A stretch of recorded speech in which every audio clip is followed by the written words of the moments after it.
नमस्कार. दिव्यांग वरद निराधार मित्र मंडळ महाराष्ट्र, मी संस्थापक अध्यक्ष चंपतराव डाकोरेपाडी कुंचिलीकर. या राज्यामध्ये खरा ईश्वर कुठे आहे या मंत्रिमंडळ लोकप्रतिनिधींना कळायला पाहिजे. खरा ईश्वर दिव्यांग वरद निराधार उपेक्षित समाजामध्ये जो अर्धपोटी उपाशी मरतो अशा दीनदुबळ्या दिव्यांग वरद निराधारांना मानधनामध्ये वाढ करणे, त्यांना हक्क देणे आणि त्यांना हक्कापासून सर्व सवलतीची अंमलबजावणी न होत असेल त्यांच्यावर नियंत्रण करणे आणि ज्या दिव्यांग वरद निराधारांच्या अधिकारामध्ये हक्कामध्ये कायद्यामध्ये जे तरतूद होत नाही अशा तरतुदीसाठी संसदेमध्ये गेलेले लोकप्रतिनिधी आणि संसदेमध्ये विषय मांडून या खऱ्या ईश्वररूपी दिव्यांग वरद निराधाराला न्याय देणे गरजेचे आहे.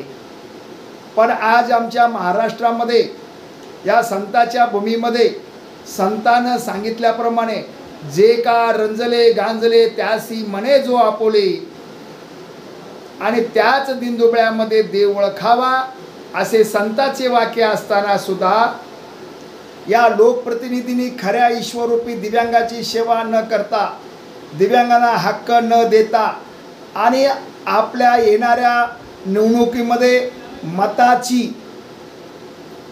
मतावर डोळा ठेवून मतामध्ये आपली कशी मते वळवता येतील म्हणून लोकप्रतिनिधी अनेक तीर्थयात्रामध्ये या जनतेचे मत वळवण्यासाठी तीर्थयात्रा घडवित आहेत. पण खरा ईश्वर हा मंदिरमध्ये किंवा मस्जिदमध्ये नाही.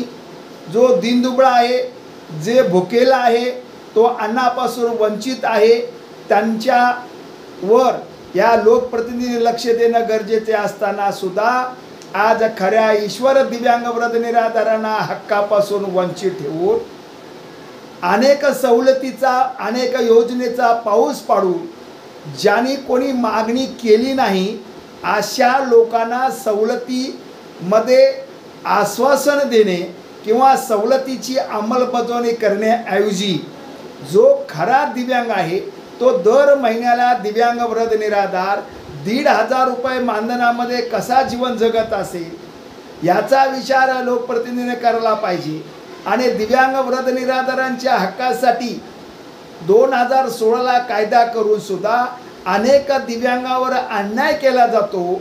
तो कायद्याची अंमलबजावणी कशी झाली पाहिजे आणि तो अन्याय होत असताना दिव्यांग वरद निराधार जर आपल्या जिल्ह्यामध्ये राज्यामध्ये जर मोर्चे आंदोलन करीत असताना खऱ्या दिव्यांग वरद निराधार ईश्वररूपी दिव्यांगांना आधार देण्यासाठी त्यांच्या मोर्चामध्ये आंदोलनामध्ये समोर येऊ त्यांचे दुःख प्रश्न विचारामध्ये घेऊ हा प्रश्न मांडण्याऐवजी अनेक दिव्यांगावर कधी लोकप्रतिनिधी विचार करीत नाहीत आणि प्रशासन शासन सुद्धा या दुबळ्या दिव्यांग वरद निराधारांची अलर्जी झाल्यासारखं जर वागत असेल.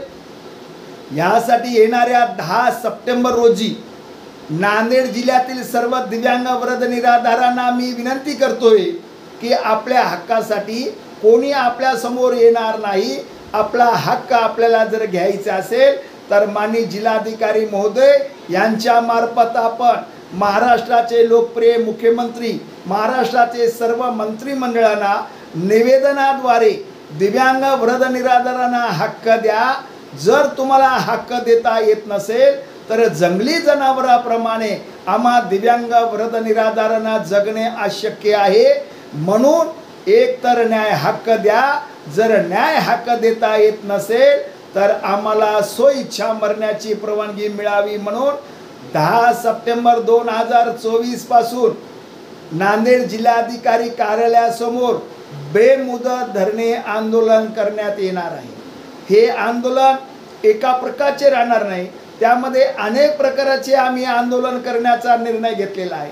पहिला दिवस आमचा 10 सप्टेंबरपर्यंत जर न्याय नाही मिळाला तर 10 सप्टेंबर रोजी आम्ही ह्या शासन प्रशासनाला कुंभकर्णाला जागा करण्यासाठी घोषणेनं आम्ही कुंभकर्ण जागा करण्याचा प्रयत्न करू। जर आमचा पहिल्या दिवसात निर्णय नाही झाल्यास दुसऱ्या दिवशी आम्ही शासन प्रशासनाच्या जिल्हाधिकारी कार्यालयाच्या गेट बंद आंदोलन धरणं करणार आहोत।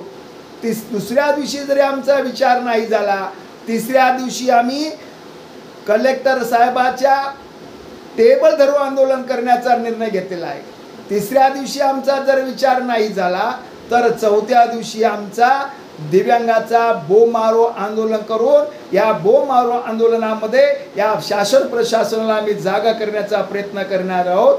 अशा प्रकारे जोपर्यंत आम्हाला दिव्यांगाला न्याय हक्क देता येत नसेल तर सोयीच्या मरण्याची परवानगी मिळेपर्यंत दररोज आमचं आपल्या शासकीय कार्यालयाच्या वेळेनुसार आमचं आंदोलन होईल आणि या आंदोलनामध्ये नांदेड जिल्ह्यातील दिव्यांग बांधवांनी जास्तीत जास्त संख्येनं यावं आणि या संख्येनं येताना पाण्या पावसामध्ये दिव्यांगांच्या जीवितास धोका झाल्यास याची सर्वस्व जबाबदारी या शासन प्रशासन यांच्यावर राहील अशी मी आपणास विनंती करतो।